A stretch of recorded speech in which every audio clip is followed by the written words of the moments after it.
I just realized I was playing music for you all and I didn't even have the sound on. How fucking depressing is that? Alright, welcome back, viewers. We've got another awesome round of 32 game for you guys, because I just can't get enough of L5R. And it's HandsomeDan against Maki. Dan is playing Lion, and Daigotsu Maki is playing Crab, which is pretty sweet. I'm actually going to get my co-caster in here in a sec, who's a bit of a Crab fanboy, and I myself am a bit of a Lion, so we should have some good insight into this matchup. I'll just have a quick look at these deck lists, if I can pull them up. Where are we? Last chance qualifier. So that is this match here. Okay.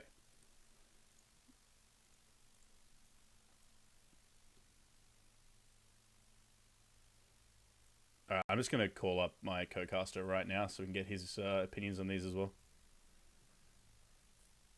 Hello, jokingly. How you doing, man? Hey, just great. That's great. I, I'm just having a look at these deck lists. I wanted to get your thoughts on them. Starting with the Crab. It's called I Don't Like Watch Commander .deck, and funnily enough, there is no Watch Commander, which is awesome. yeah, I don't understand this personally, but I don't know. Do you have any thoughts on the no Watch Commander? I mean, I hate it, but There was a period where a lot of the Crabs were doing it, right? Like a couple months ago, there was like a little bit of a. So in season 2, which I ran to a top 8 before Mr. Podorf showed me how to play the game. Yeah. I ran that without Watch Commanders, kind of under the assumption, and we were very young and naive back then, right? Yeah. Weren't we all? Yeah. And so to me, like, I guess at first glance, it was a card that, like, okay, I'm winning some games with this, but the really good players are going to play around it. Yeah. And so I cut it and regretted it immediately, and now would never cut it ever again. There's a strong difference between playing around stuff and cards that put people in positions where they can't play around it, right? Yep. And that's where Watch Commander usually ends up. I think a card like Watch Commander, just to interject, is actually, when you're playing with the card and you're not actually winning by dishonor, it doesn't feel like it's doing a lot. But when you're playing against it, it feels horrible to play into a Watch Commander and have to spend cards that way, you know?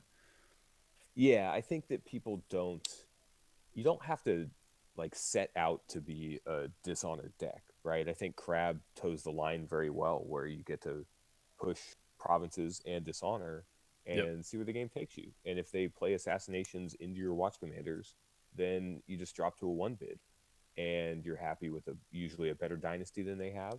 And even if you're not trying to dishonor them out, if you can keep them bidding low while you're bidding low and pressure their provinces, you're likely to win that with your big bodies. So, yep. Some other interesting points here. He's got 2 copies of Finger of Jade, which is kind of nice when you're building Voltrons in this environment. I understand why that's in there. Yeah. Everything else looks pretty straightforward on the conflict side. In terms of dynasty, he's got the Imperial Palace. Stoic Magistrates are actually there, which has fallen out of favor with Lion's sort of decline, but will actually prove to be pretty worthwhile in this matchup because he is playing a Lion. Yeah, Lion, and it's also very good against Crane. Yep, for those excellent 2-drops. Like the card.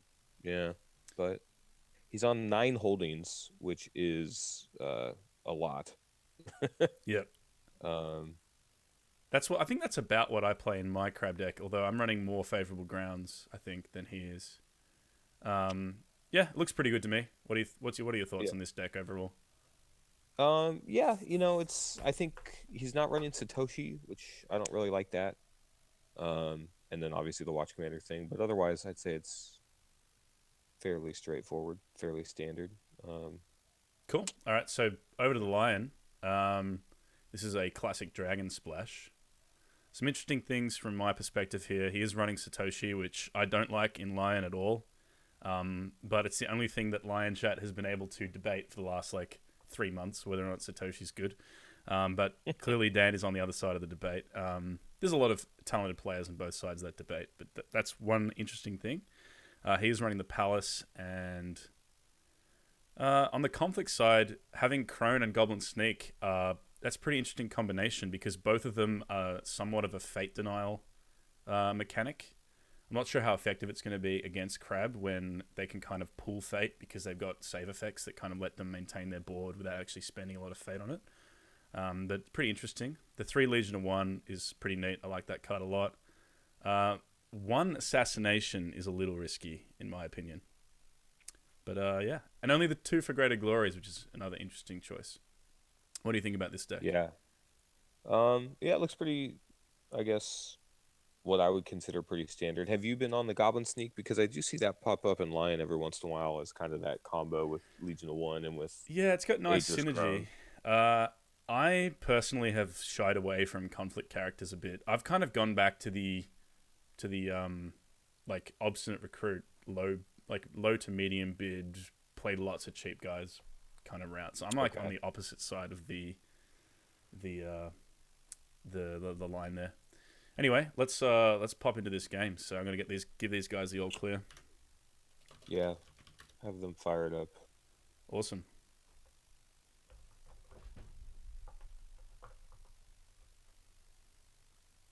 So what are we looking for in these flips? Because I know when I'm playing Lion, there's a lot of redundancy in the dynasty, and I'm just wanting like enough weenies to play around with in that first turn, make some conflicts.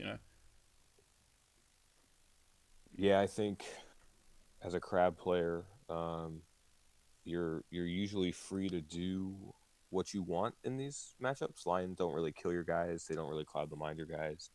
Um, so you can make plays that would traditionally be a little more vulnerable early in the game.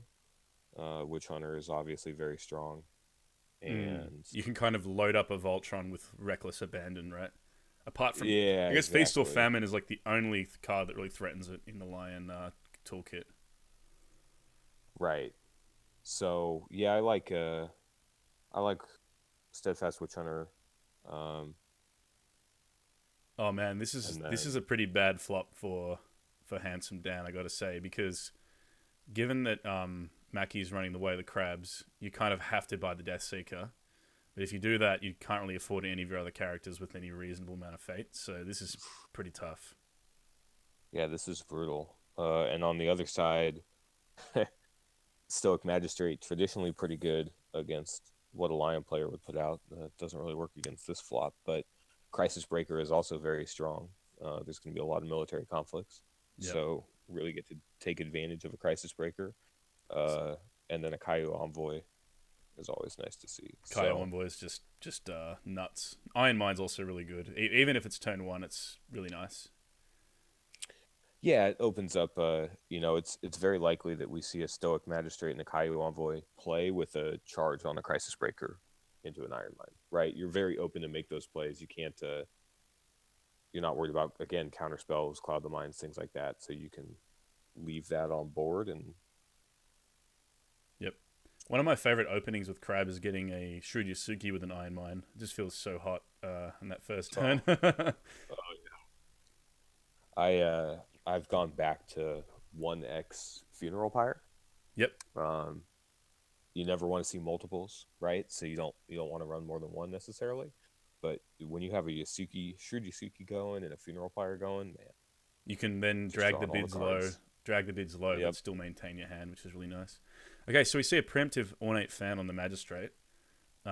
He is running 3 copies of Policy Debate, so this signifies to me that he's ready to strip whatever nastiness Handsome Dan has in his hand. I guess he's sort of signifying that he wants to build this guy into a bit of a Voltron as well. Yeah, Policy Debate's been the And we see most Satoshi into a anti-lion play, Satoshi. right? This is curious. So I think Dan's going to want to remove the Void Ring. He's also got to be really careful of Assassinate into Way of the Crab, which would kind of be almost backbreaking. Yes. But I'm not sure how he plays around it. Maybe if he's got a charge in hand, charge could be a bit of a saving grace.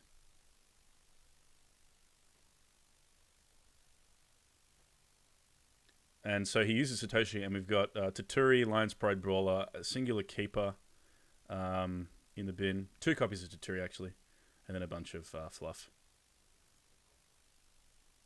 And it's pass, so into the pre-conflicts. Pre-conflicts are done, and we're seeing what Dan's going to come up with here. So is Dan poking with a Death Seeker? I love Death Seeker. I love poking with Death Seeker. It's a phenomenal card. Yeah. But he says no. He's going to... I guess one of the things he's afraid of is that policy debate, right? So if he's got a charge and he's going to use that as his safeguard against an Assassinate Way of the Crab, he really can't afford sending in Death Seeker alone. Sure. But he's gone political, so that's not even going to come up. And he runs into Manicure, which is about as good as it can be. Like, if you run into Shameful or Meditations, it's kind of disaster.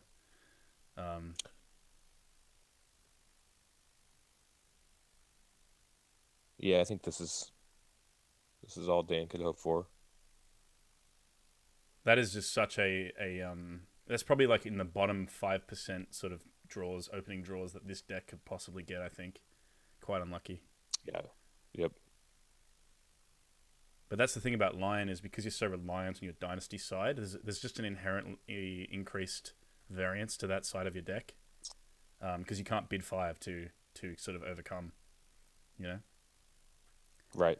Okay, so we see a Mountain Does Not Fall. Very strong card in this situation. It's going to enable the Stoic Magistrate to nullify that second conflict as well. Dan has smartly gone for the Void Ring, so this is going to prevent Satoshi from being wiped from this game unless there's a Way of the Crab later in the turn. So I guess Kai Envoy is just going to hit military here, would you say? Yeah, I think this is a really good opportunity to go searching pretty clearly an Earth Ring at this point.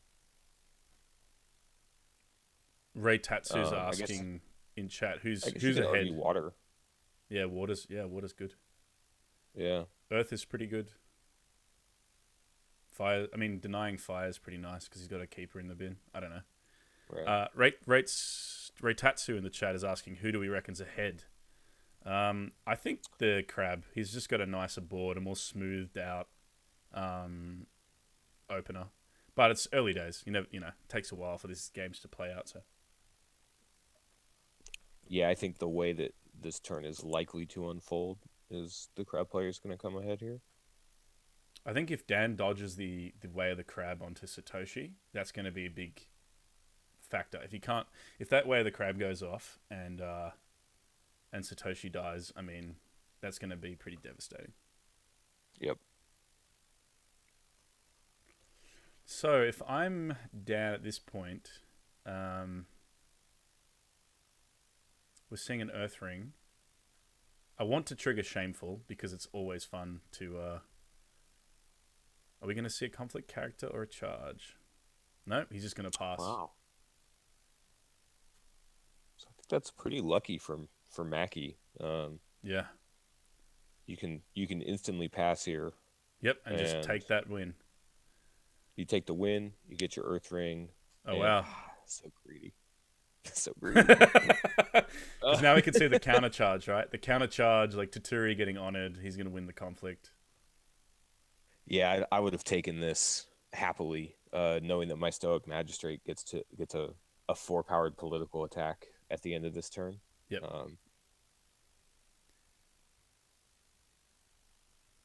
Crisis Breaker is going to be able to defend if Deathseeker does attack, though, which is kind of nice.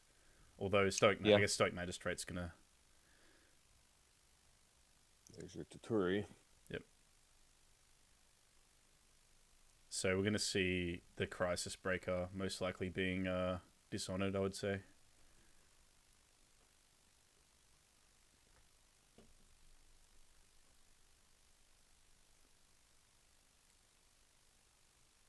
I'm a little worried for the Lion player here. If he doesn't have...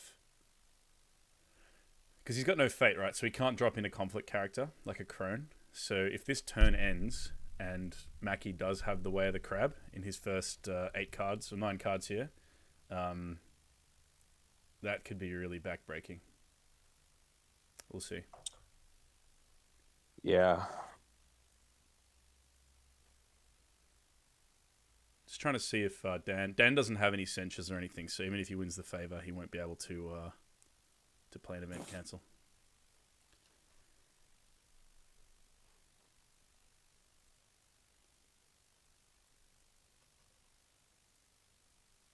Yeah, I really don't like the position that Maki had a free pass at it, and now he's in a weird spot where this Death Seeker is either going to uh, win a conflict, or it's going to do Death Seeker things, and he's got the one Iron Mind to save his Stoic Magistrate, but Yeah, is so I think you're gonna lose this conflict, right? Like the magistrate's gonna defend regardless because he's got well, or you just let him win and then keep the fate on your guy. so right. So he has to allow probably an undefended fire conflict. That will turn off if he wins fire. That will turn off the way of the crab play later because keeper initiate will come in. Yep. Yeah, so And Dan so has to do military fire here. It's his only play because if he goes, he's not going to be able to defend.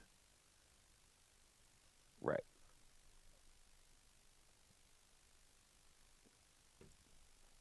Which lets him strip this fate off the Stoic, which means the Iron Mind saves the Stoic Magistrate. So charging Crisis Breaker is now Yep, really did nothing for you. yep.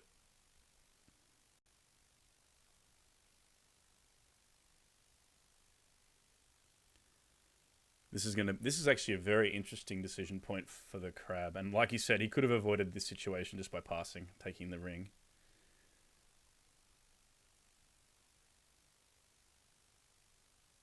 I mean, is there any world in which he goes water?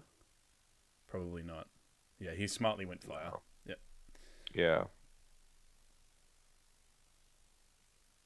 Okay, policy debate. Sure.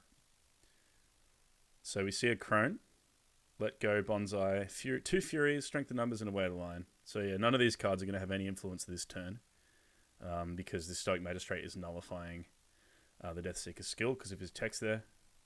Printed cost 2 or lower don't count their skill in the conflict. So you're going to look to take away something for future turns. Probably take away like bonsai or wear the lion, or maybe fury's good always to take away. Let go's also good. Yep, makes a lot of sense. Yep. Getting rid of Let Goes when you want to make he could still make a reprieve play here. It's reprieving a Dishonored Crisis Breaker isn't the strongest thing in the world, but Yep. if that's the line he's going for.